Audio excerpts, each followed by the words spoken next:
Hi friends and family எல்லோரும் எப்படி இருக்கீங்க? நல்லா இருக்கீங்களா? நான் யூடியூப் சேனல் ஸ்டார்ட் பண்ணதுலேருந்தே லவ்வர்ஸ் டே வந்துச்சுன்னா ஏதாச்சும் ஒரு அட்வைஸ் பண்ணி வீடியோ போட்டுருவேன். போன வருஷத்துக்கு முன்னாடி வருஷம் நான் ஒரு விஷயம் சொன்னேன். அதுக்கு அவ்வளோ லைக், வியூவர்ஸ், கமெண்ட். நான் சொன்ன விஷயம் எல்லாருக்கும் ரொம்ப பிடிச்சிருந்துருக்கும் போல்.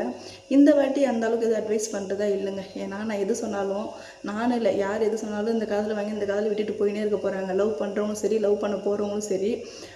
அதனால் அவங்களுக்குலாம் என்ன சொல்லுவேன்னா, என் பெற்ற இன்பம் நீங்களும் பெறதுக்கு வாழ்த்து தெரிவிச்சுக்கிறேன். ரெண்டாவது ஒரு விஷயம் என்னென்னா, லவ் பண்ணும்போது அதிகபட்ச தேவை என்னென்னு கேட்டிங்கன்னா, நம்ம லவ் பண்ணுறோம், நம்மகிட்ட நல்லா ஜாலியாக பேசினா போதும். அதை தாண்டி நமக்கு ஒரு சாக்லேட் வாங்கி கொடுத்தா கூட ஒரு பெரிய விஷயமா இருக்கும். ஆனால் கல்யாணம்னு வரும்போது கண்டிப்பாக நமக்கு காசு தேவைப்படும். சில பேர் சொல்லுவாங்க காசுலாம் முக்கியம் இல்லை, உண்மையான லவ் இருந்தால் போதும், அன்பு இருந்தால் போதும். சத்தியமாக வேஸ்ட்டு.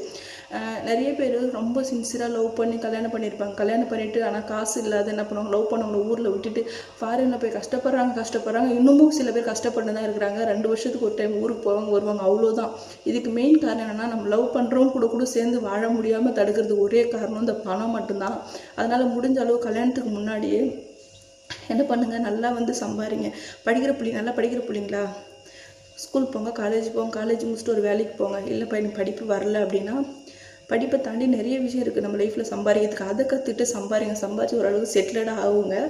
அதுக்கப்புறம் கல்யாணம் பண்ணிவிட்டு நிம்மதியான ஒரு வாழ்க்கை வாழலாம், நம்ம ஊர்லேயே நிம்மதியாக.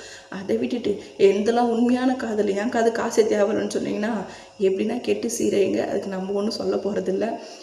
மெயினாக அந்த ஸ்கூல் படிக்கும்போது லவ் பண்ணுறது தயவு செய்து விட்டுருங்க. கண்டிப்பாக ஓரளவு கொஞ்சம் மெச்சூரிட்டி ஆனதுக்கப்புறம் கூட லவ் பண்ணுங்கப்பா, சரிங்களா? ஒரு சில பேர் வீடியோ போடுவாங்க, ஸ்கூல் படிக்கும் போதுலேருந்து அப்படியே அப்போலேருந்தே லவ் பண்ணுன்னு வருஷம்லாம் போட்டு இப்போ ஜெயிச்சுன்னு சொல்லிட்டு போடுவாங்க.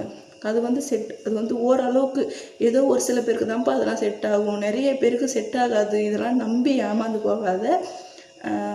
படிங்க, படித்து ஒரு நல்ல வேலைக்கு போங்க, அப்புறம் லவ் பண்ணி கல்யாணம் பண்ணுங்கள். ஓகேவா? பாய்.